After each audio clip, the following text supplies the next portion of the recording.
let's have some tea and talk about loneliness. Ooh, that's hot. Yeah, this is actually some lemon zinger from Celestial tea. Yummy.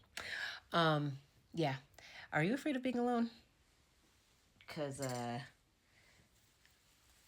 I don't know if I can say the word afraid to be alone, but I don't like being alone.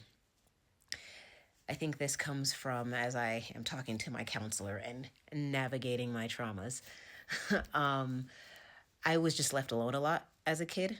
No fault of my mom, really. She was a single mom and she was doing the best she could, to make things work. So sometimes I could understand now as an adult that when you have to work, you have to work. And when you don't have money for sitters and all that kind of stuff, you don't have money for sitters. So, and I grew up in the 90s, so this is also more common, but I was left alone a lot. I think starting from the age, my earliest recollection was maybe first grade. And I think that I developed an anxiousness about it. I know that I would go to random people's houses, random little kids that I would find at the playgrounds in our apartments or whatnot, and I just literally just go home with them, just because I didn't want to be alone. And now, as an adult, I have transferred all of that to even relationships. And it's annoying. I can be alone. It just, I don't want to. And it makes me feel like to avoid it, I appease.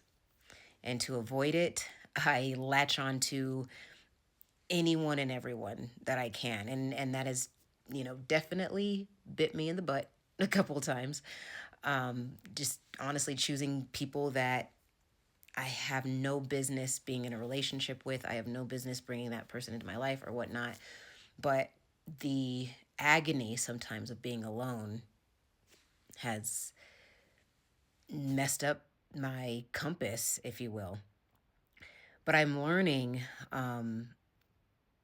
that number one, that's okay and it's valid to go through this, to have these feelings, especially as a recently divorced person, and having to face like life alone again for the first time in many years, like a decade plus some.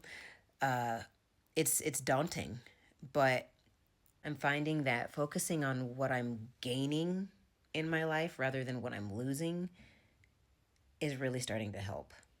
Like before, the reason why I would latch on so tight, I didn't want to lose anything. I didn't want to lose relationships. I didn't want to lose friendships. I didn't want to be disliked. I didn't, I will do anything and say anything to have you like me. Just like me, please. But now I'm starting to learn. It's not, I haven't perfected it at all yet, but I'm starting to learn, hey, you know what? There are things that I really, really am looking forward to that just make me happy. Like, for example, moving to New York.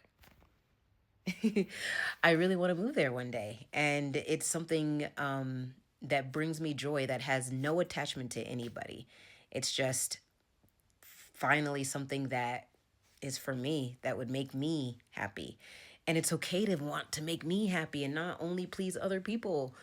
As a people pleaser, that's who doesn't, I guess the reason is because I don't want to be alone. I just appease everybody, sacrifice myself, sacrifice my wants, push them all down just to make other people smile.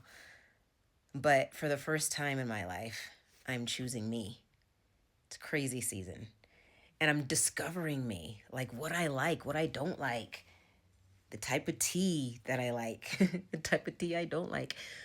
I don't know. I mean, that was a silly kind of thing. But all I'm saying is, yeah, being alone is not the enemy.